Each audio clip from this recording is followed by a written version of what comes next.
Hello, everyone. Welcome to Breakout Session B of Community Organizing and Activism. My name is Emma, and I use she, her pronouns. I am a member of the Banging Scholars Leadership Team, and I will be acting as moderator for this session. Today, we are joined by Sarah May.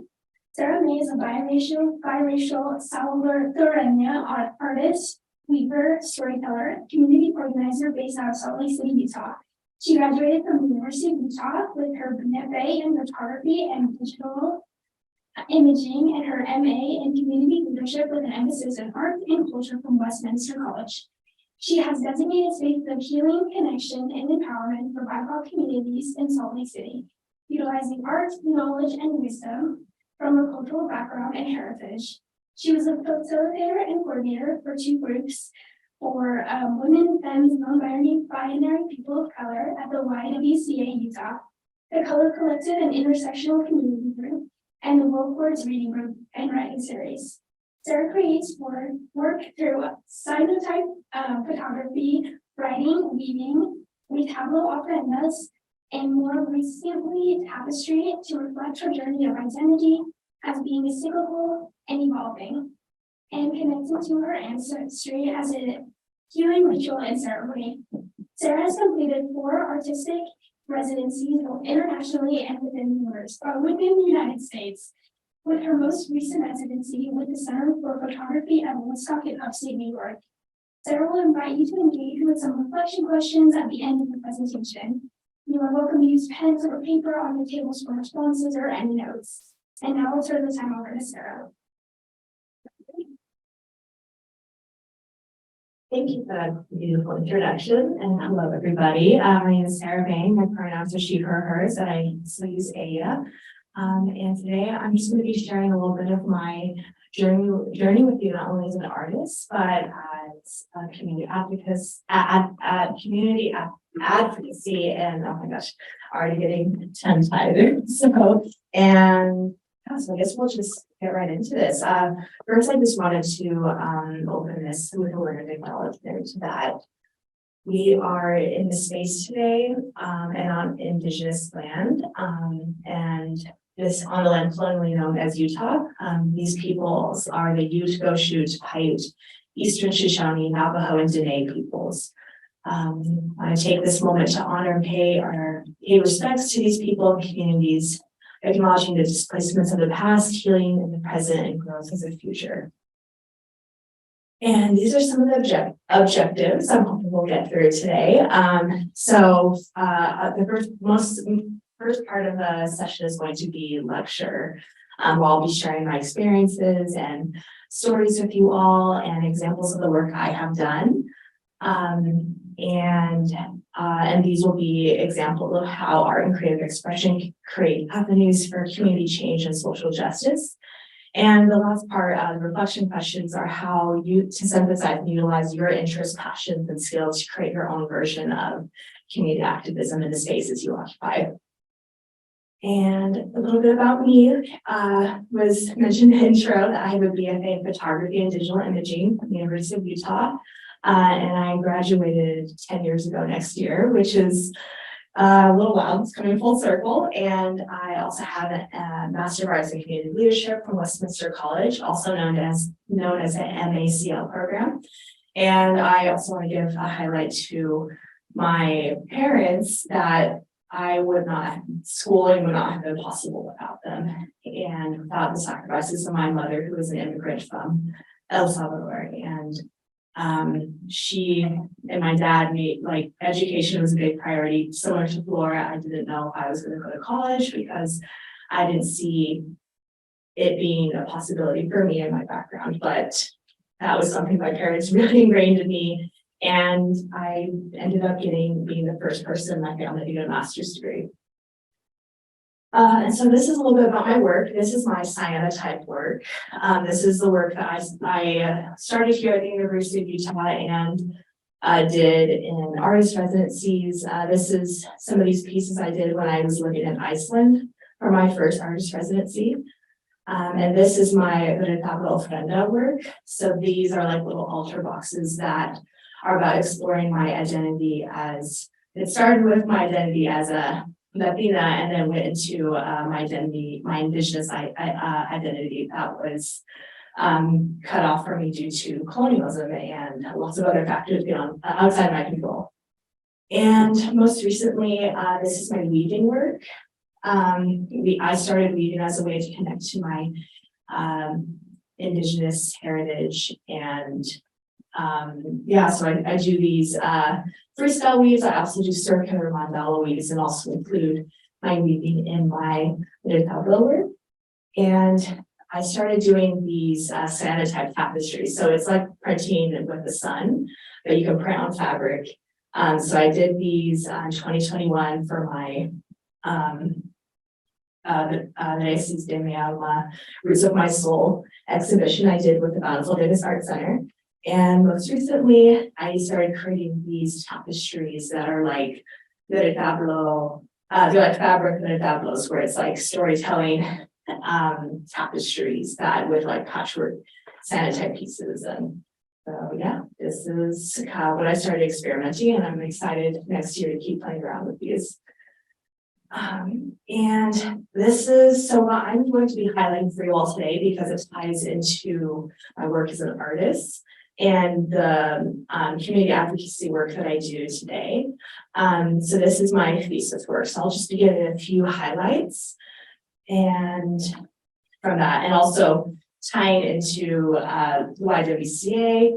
So for 3 years, actually right before the pandemic happened, like was mentioned in my intro, I started, this was founded by another woman of color, but I took over and led it and was a facilitator and coordinator for this group, which was all about creating spaces for women, feminine, non-binary writer, it kind of started as like writers and artists of color, but it really became anyone who was interested, who identified as a woman, feminine, non-binary, POC. And we had like authors who identified as women, feminine, non-binary, POC come and like talk and share their writing. And it's been quite an incredible group. And the Color Collective is one that I co-founded, which is very similar, very parallel, but it's not just focused on art, but also just like we have guest speakers come in to do healing empowerment, talking about sexism and racism and other intersectional oppressions through education and dialogue, community collaboration, and highlighting the BIPOC community, the work that they are doing. And these programs are currently on pause, and it is because the YWCA is doing some reevaluation of the things they have going on. They were hit pretty hard. They continue to have been hit pretty hard by the pandemic, and I have stepped down as coordinator to pursue other endeavors. So they will get started again soon, but yeah, just wanted to shout out that those are on pause. So what has inspired my advocacy work? And as you can see on the slide, it has been me. And this is me as a little girl. And something that the reason that I do the work I do is for little Sarah. So you can kind of see it as like inner child work. So I grew up, so like I mentioned, I'm biracial. So my mom was from El Salvador, and my dad is white, specifically Irish American. And I grew up in white communities. So my relationship with Spanish is very complicated. I was constantly told I didn't belong anywhere. And my mom wanted us to fit in, me and my brothers to fit in. So we spoke just English at home. And my brother is also on the autism spectrum. And a psychologist told my parents in the early 90s that the two languages were confusing him. So we should just pick one language, which we know today is incorrect. And that was a very racist statement. So there's a lot of like complicated emotions that are attached to my identity. And growing up here in Utah, I did not see a place for my story. I did not see anyone who looked like me. who I felt like saw me and my experiences, and like going to church, going to school, all these spaces where it's like I was constantly in between everything, and I didn't feel valid. I always felt like there was something wrong with me. And my senior year of high school, I felt like very, very lost. I didn't know if I was gonna go to school, and it was a recession, so I was just planning on getting a job. But I was starting to do photography, and I did a portfolio review at the Springfield Art Museum, where the University of Utah they were there, and they were looking at student portfolios. And I had a professor who was volunteering our time there look at my work and said, you should apply for a scholarship for the art program. And so I only applied to one school, one scholarship, and I got both of them. So I was able to go to school because of that scholarship, and that really led me to find out about photography and art. And then that's where young Sarah was able to feel validated by creating artwork. But something I also want to mention is that, which is also a part of what has inspired my work, is why did little Sarah not feel like she fit in? Why was there not a place for little Sarah to see her stories? And it is because we live in a society that is built for the white, the able, the heteronormative, patriarchal person, which is the cis white man. And any deviation from that is met with oppression and invalidation. And especially as someone who is biracial, a woman, and a person of color, I obviously fell outside of those heteronormative patriarchal identities. And through my art journey, through my master's, I was able to see and learn different frameworks and lenses to view my experiences. And I began to use my art as a catalyst to I guess see that there were other ways to heal, there were other ways to learn and to share. And I know I also have a master's degree, but something I want to share with you all today is that, and something I've been thinking a lot about because I'm teaching an adjunct class at Civic right now, but academia is very white, very hetero patriarchal. And my master's degree was extremely oppressive and racist to me as a person of color. And that is something that part of me, I graduated in 2019, but I'm still healing from what happened to me. And I know coming here to share this with you is a part of that healing process for me. Just wanted to share this quote by Gloria Ann Zalduna, who is an amazing scholar and activist. Awareness of our situation must come before inner changes, which in turn come before changes in society. Nothing happens in the real world unless it first happens in the images in our heads. And this is really like a summary of my story. Just make sure the next slide is.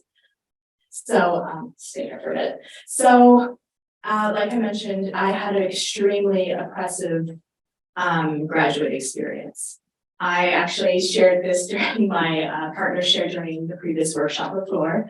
And when I was in grad school, I attended a study abroad with my cohort, and we went to Guatemala. And so for me, that was my first time ever going even close to where my ancestral homelands are, of the land colonially known as El Salvador, which is indigenously called Cuscatlan. And our group participated in indigenous ceremony. And for me, it was the first time I had connected with my indigenous spirituality and ancestry in such a powerful way. And I could feel it was physically changing me in that moment, even if I didn't realize it at the time or know how at the time. But during that space, some problematic things happened where the white people who were in that space were not realizing the things they were doing and saying were very inappropriate, and also were showing their privilege being there as not only white people, but as Americans and as tourists. And at a group reflection after that session, I shared how hurt I was by what happened, but I didn't call anyone out. I was thinking through my words very carefully, and I was very kind about how I mentioned these things that happened were problematic. And I was met with white fragility and anger and told that I was the problem. And when we came back to the United States and kept going through the program, these individuals who were so hurt by me apparently did everything they could to make my life a living hell. And the institution supported them. And I was left alone. My advisor was literally in another country. I wrote my thesis by myself. And I found out after I graduated that the people who were so hurt and so offended by what I said were getting extra help on their theses on the side while I was writing my thesis alone. And that, in a nutshell, is academia. And that is how people of color and anyone who is different is treated in academia and also in our world as a whole. So, and I tell you this not to say that school is evil, school is bad, because there's a lot of amazing, beautiful things that come from education. And this was what happened to me during my education.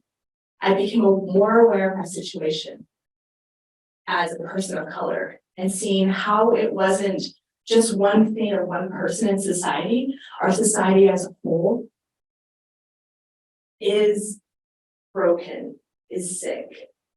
And it is up to us as individuals with our specific skills and knowledge and passions to make a difference. That is the only way we can make any difference on a large scale, is to recognize that it's within ourselves that this education and this change happens. Because we are a part of so many different circles and communities and have so many knowledge and skills. And through that, that is how change happens. And this, my story, is an example of how you can use that perspective to look at your skills and passions and communities that you're a part of to make change. So after I went through what I did, I immediately got to work on this workshop. That was my thesis.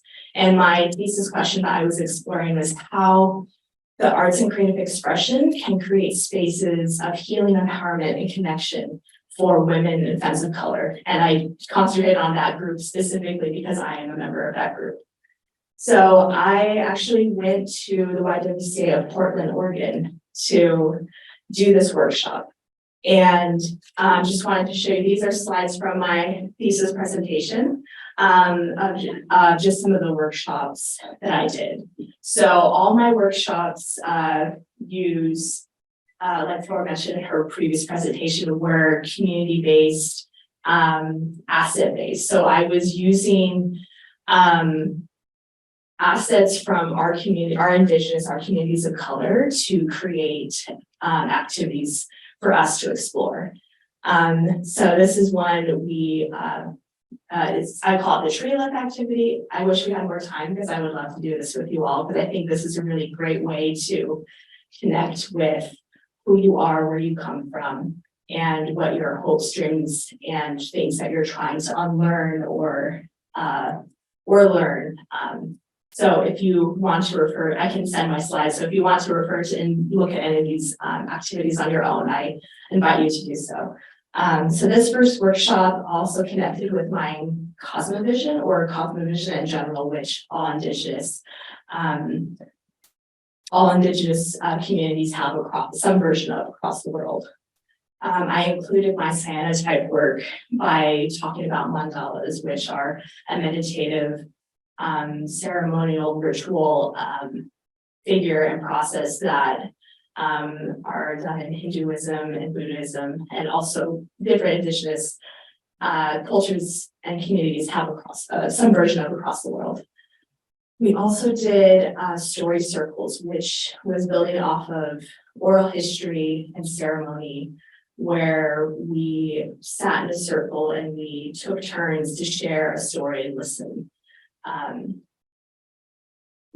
And then the fourth workshop was exploring identity through the Equitable Spaces, which is inspired by my Latinx Chicanx background. And then we did wishing trees, affirmation manifestations. And we ended the workshop by visiting a wishing tree together in Portland and put all of our wishes and hopes and dreams onto this tree. And it was a very beautiful way to end the session. So the key findings from my workshops were that designated spaces for women and femmes of color were necessary and desired and essential to having connection, empowerment, and healing. These are spaces that were absent of whiteness in the male gaze, and places that you could come together and women and femmes of color could share their experiences and not feel like they had to explain themselves or to be judged. And that everyone was coming together on the same level. And art facilitation for healing. So the arts and creative expression acted as catalysts for reclaiming healing and empowerment using things from our cultures and our knowledge to guide and influence the creative expression activities, like I shared with you before in those workshops. And it was really powerful because everyone who was in that space, like something from the workshops were from their communities and their heritage. And so, and I was very intentional about like cultural appropriation. We're not here to have gain from, I wasn't there to like make money or make gain from these things. That this is just, we are using things from our communities, from our stories to heal and empower ourselves. And I love this quote by Maya Angelou: there's no greater agony than bearing an untold story inside of you. Once we got into these spaces, we could see how much like the stories were coming out, the experiences were flowing out. So they were like, I haven't had a space like this to share, and now I do. And then with like the art processes, it's like now I can see I can use this in my own life to help process what I'm going through. So really life is about sharing stories, and stories are community advocacy. It is through understanding each other's stories that we can change the way we think about things. And through these, so this was originally designated spaces for women and femmes of color, but I decided to change it for the context of this workshop to designated equitable spaces. So these are spaces that are equitable and inclusive, are a space for community belonging and acceptance. They are a place for community connection relationships to form. They are a space absent from whiteness. And whiteness can exist even in BIPOC spaces, which is something I have been learning the past couple of years. And also I will try to share this without like revealing any like information, but there has been, in one of the classes I'm teaching at Civic right now, there has been things have been coming up that kind of have been relating to whiteness, but coming from a person who doesn't identify as white. So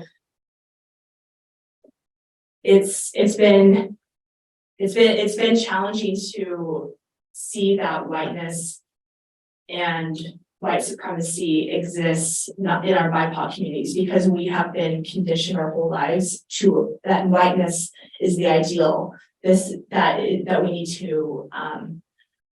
need to work to, that we need to be accepted by. So that is healing that we as a culture have to do as well, within the BIPOC community and also as a whole, that we have value just as we are in our differences, and we don't have to aspire to be, we don't have to be accepted by whiteness and by the norm to have value.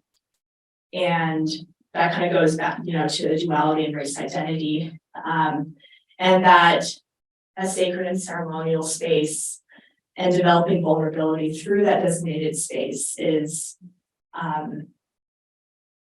also something that can happen when these things are kind of like brought up and seen as like opportunities for healing and discussion rather than just like we're going to push it under the rug and deal with it later. And because these are hard conversations to talk about race, to talk about whiteness, to talk about the ways our society is oppressive and systematically built to exclude while uplifting a very few of us. But art is a way to bridge those gaps. It's a way to talk about these things that maybe we don't have the words for. And so art can help navigate through trauma and experiences. It can facilitate connection to roots, and it can also be a reclaiming of the self through art.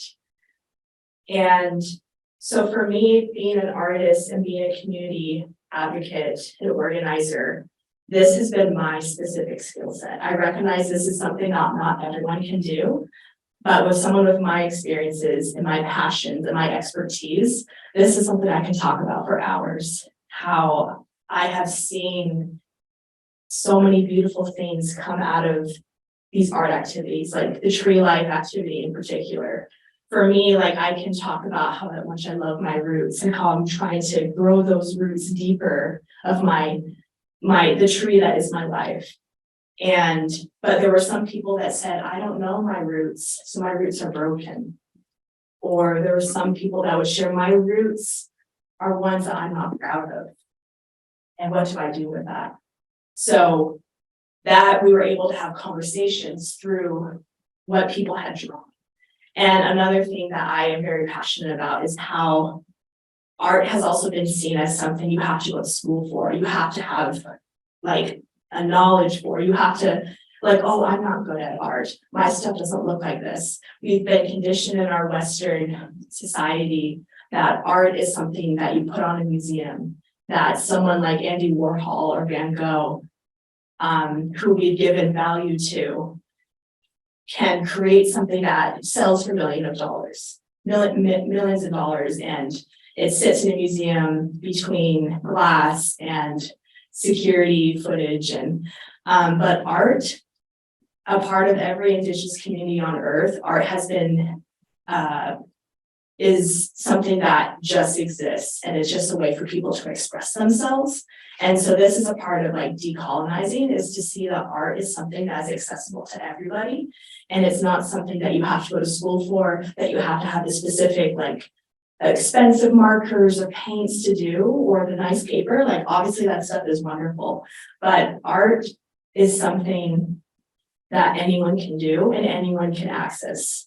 And through viewing it in that lens is a way of reclaiming and decolonizing your experience with art. And after I did this workshop in Portland, I came back and I actually did this with the Mexican consulate here in Salt Lake. And so I modified it a little bit, and we did it here, and it had a very similar and powerful effect, where it was the women and femmes in the Latinx community were sharing their experiences, and we had a space to view our stories. And yeah, very, very, yeah. So and then after this is when I started doing like the YWCA work, and so yeah, it just really evolved into something that I couldn't have foreseen. And I really do see what happened to me in Guatemala as being a catalyst for all of this. It was like my initiation in a way. And it's taken me a lot of therapy and a lot of processing and healing to get to that point, because that was a very painful event. But I was able to see how it prepared me to do this work. And I think that's something that we all can recognize throughout our lives and through our personal work, is that our experiences, whether negative or positive or challenging and beautiful, that they can all exist at the same time, and that we are being prepared for something. Just wanted to highlight, I actually called my thesis, Still We Rise, playing off of Maya Angelou's famous poem, Still I Rise, which it's a poem that has a very, very special place in my heart. And it's about how this poem, if you haven't read it, I encourage you all to go and read it on your own. But it's a poem about how the world has all these expectations for you or pushes you down. But like this last part, just like the moon, the next sun, so the certainty of tides, just like hopes springing high, still I rise. And this is not only the resiliency we have as individuals, but this is the resiliency of the BIPOC community. This is the resiliency of the people that I have encountered in my community work, that we've had all these horrible things happen to us, racism, oppression, sexism, but we rise and we find ways to create spaces for us together. We come into community together and we heal together. And without community, there is no liberation. A community must not mean a shedding of our differences or the pretense that these differences do not exist. And this is an amazing quote by Audrey Ward, and this ties into what I was sharing before, that with the framework, that we need to see that we don't have to be pushing away our differences, but celebrating them. We need to view our traumas as something that can connect us and we can heal from together. And for me, the arts has been essential in this process. And I can see that over the past 10 years of me having my art degree and the past few years of doing this work, that spaces are starting to change because people are utilizing the things that they are good at to do their community work. And that is something that I would like to hear from all of you. We have about half an hour left, and I wanted to take about maybe 5-7 minutes for you all to reflect on these questions. This is something you can write, you can get your notes app on your phone, or you can just think about it. Whatever feels the best way to you, because I know I also have given you a lot of information. I've probably given you a lot to think about. So whatever way feels the best to reflect in this moment, I want you to honor that. So I want to hear from you. What are the skills, talents, passions, and knowledge that you have, or that you could do, and that you could talk about for hours? And for me, it's like what I shared with you, the art that I do, the community work that I've done. I also love to bake and cook, so I could talk about that for hours. I also greatly love the Great Salt Lake. That is another thing I can talk about for hours and what's happening out there. I also love our mountains, and I can tell you stories for hours about the experiences I've had that have been both sacred and scary and funny and beautiful. So I want you to think, not only just academic things, kind of going into a class, okay, I'm good at computer stuff, I'm good at writing essays, that's wonderful, but I want you to really think about what are the things that you're interested in and the things you're passionate about that you could talk about for hours or you can engage with for hours. And also, what communities and relationships are you a part of and connected to? For me, that is the BIPOC community. That is with, the community of women. And I do have a connection with the LDS Church because I did grow up within that culture. I also have relationships that I've gained along the way with people who are in different organizations, or I've done a lot of traveling, so I've created relationships with people I've met on the bus. I've created relationships with artist organizations and residencies. I have connections and relationships with people who are both in the state and out of the state. So something I'd like you to think of, and maybe how that even could connect with some of the skills and passions that you have. And where does your work currently live?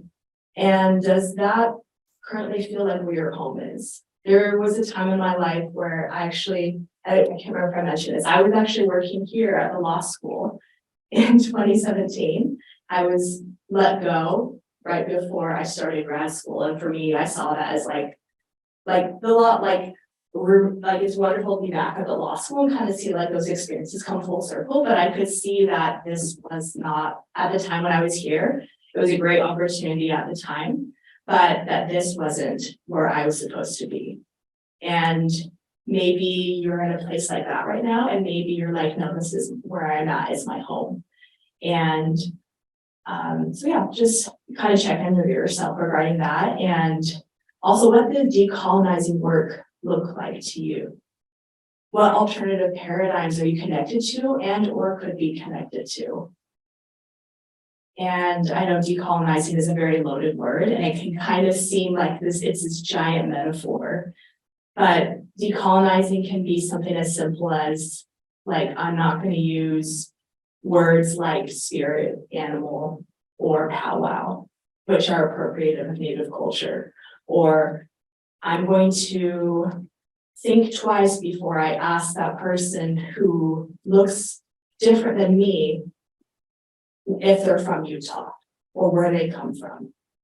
Decolonizing work starts with those small things and grows into bigger things. So we'll just take, I know I took a minute to explain those, so let's take the next like 5-7 minutes just to think about, reflect on those questions, and then I just wanted to have a conversation with all of you.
We've been writing for 4 minutes. Does it seem like another minute will be good, or do you want a little bit more time? A little bit more time? Yeah, it's 1 to 2 minutes. Okay, we'll do 2 more minutes. I'll give you all 1 minute warning.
Okay, just another minute to wrap up your thoughts. I know I could write about this for quite a while.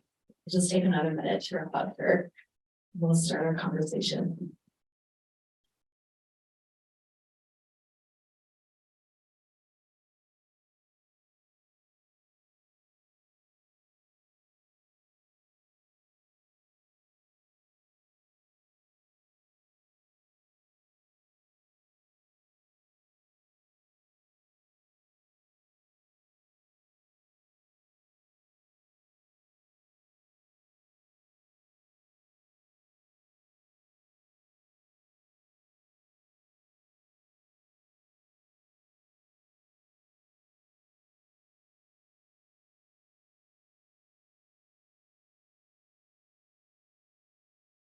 Okay.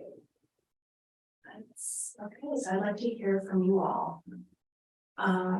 Let's look at the first one. What are the skills, talents, passions, and knowledge that you have? Anyone want to share?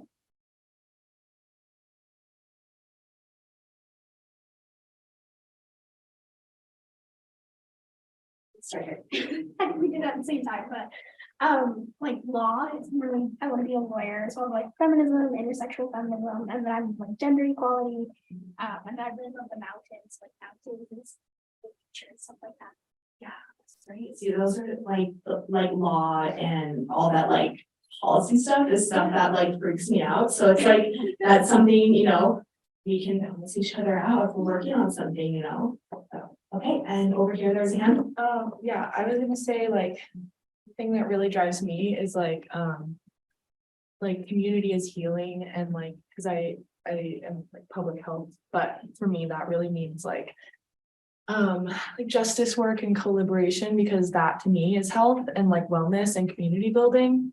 Like that's what that means to me. So that's kind of what fuels everything I do is health, prevention, community building, and just like self-intention and stuff like that. Yeah, thanks for sharing. And I love something that you said that is what health is to you. I think that everyone here has something that like, this is what community building is to me. This is what community organizing is to me. This is what policy looks like to me. This is what taking the time to understand someone looks like to me. So everyone has a unique perspective and unique experiences and angles that can, I don't know. It's like we each have like a piece to the puzzle, and we put it all together, we get to see something in a different way. Anyone else like to share?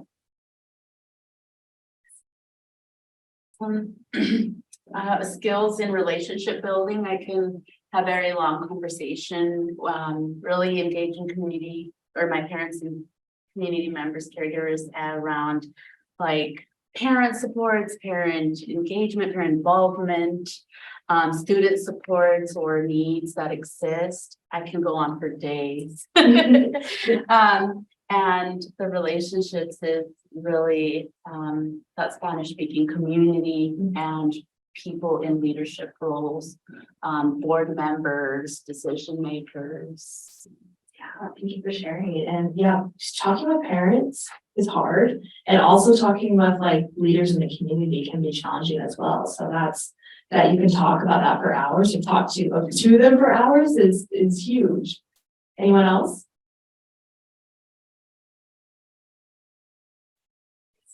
I love bikes, and I can talk about bikes and bikes as a way to build community for hours. Yeah, that's great. Yeah, and there's another hand over here. Some of my interests include Latin American folklore, diversity in school, finances, student access to higher education, community service, food. We can't forget food. Yes. It's literally everywhere. Yes. Podcasts, dancing, hiking, and mental health.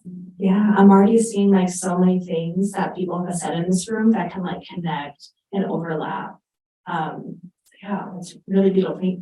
Thank you all for sharing. And I guess going to the next one, what communities and relationships are you a part of and connected to? I know we've already like heard some of these communities come out, relationships like the biking community, people who like to be outside, people who like food. I think that might be most of us in this room. Okay, sorry, I'm like, you want to share? Yeah, of course, communities. Definitely Latinx, LGBT, neurodiverse, BIPOC, college students. I have my coworkers, mentors, professors, and classmates. Yeah, that's great. But anyone else want to share communities and relationships you have? I'm in a community of like international students, also people with like global mindset who like live abroad, or people with like who value social justice, diversity, inclusion. Yeah, that's great. Anyone else? It can even be like your neighbors. It can be the neighborhood you live in. I know we mentioned the neighborhood of Kearns before. I live in Mill Creek community. Yeah. I also said like, sort of like a community of like hopeful change makers, hopefully, eventually. And those like really just trying to create a better world, and then just like skiers, going to college, university, community. So Yeah, well, these are a lot of great communities, and also like a lot of like that has been shared too. A lot of people who share the same mindset, or same like hobbies and talents and passions, and also we had like international students like that. We had like transplants, people who have come from other states or countries who are here to work and go to school. And I know this one might be a little bit of a challenging question, but where does your work currently live? And does this feel like where your home is? Is there anyone who'd like to share?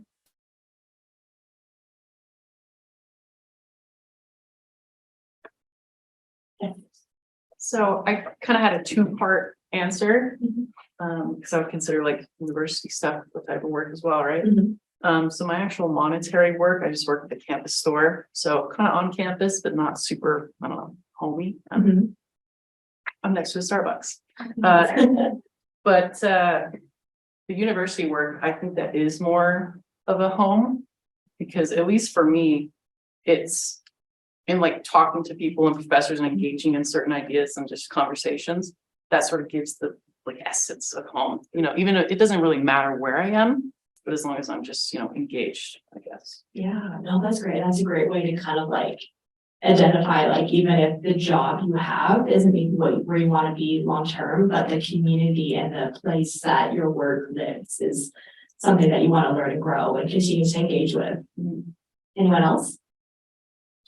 I feel like maybe like where I'm at right now is kind of like building a home, because I'm like kind of on the way to being where I want to be. Yeah. Kind of like what they were saying, like in school, for example, like a lot of what I study is like lines up with like my passions and talents. And that like feels homey. And then I work in healthcare, and I'm like a low level employee basically, but there are like things that fulfill me in trying to help people have a better experience in healthcare, which is crazy. So I feel like a lot of things feel homey, but it's on my way to build what would be my permanent home. Oh, I love that. And I think that's a place that is really, it can be like a challenging and maybe like frustrating place to be in, but I think that's a really like important place to be, that you're building and working towards something. I feel like I'm in a place, similar place right now, but for me, like building the home where my work is. So right now I work for the state of Utah, and I'm working with a grant that ends next December. So I have like a deadline to figure out like if I want to stay with the state and keep doing this work on the side, or if I want to delve into this work full time, just me, or yeah. So yeah, so it can also be like figuring out where your work lives. Does that mean I have to say no to some opportunities, which it has for me? Like, I have come to realize for me that academia is not where my work lives. And that's okay. And I think taking the time to like validate that with yourself that, you know, my work does not belong here, and that's okay. You don't have to exist in all the spaces. And also going, I know some of you mentioned like, oh, working like a low level job. I also want to challenge that and saying that there is no such thing as a low level job.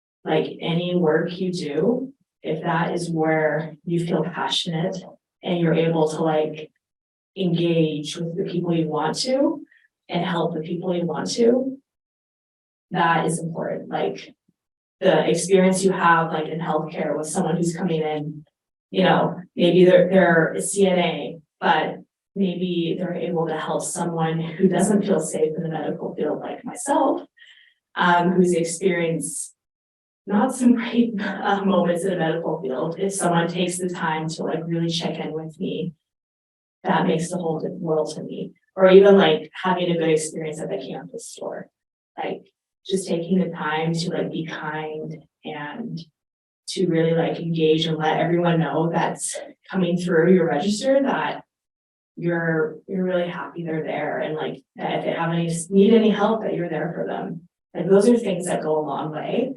And I think we live in this world where we are obviously taught, we like, you know, you need to get an education to get this good job, but to be happy and to be doing the work you really want to be doing, sometimes that looks differently than what the world tells us.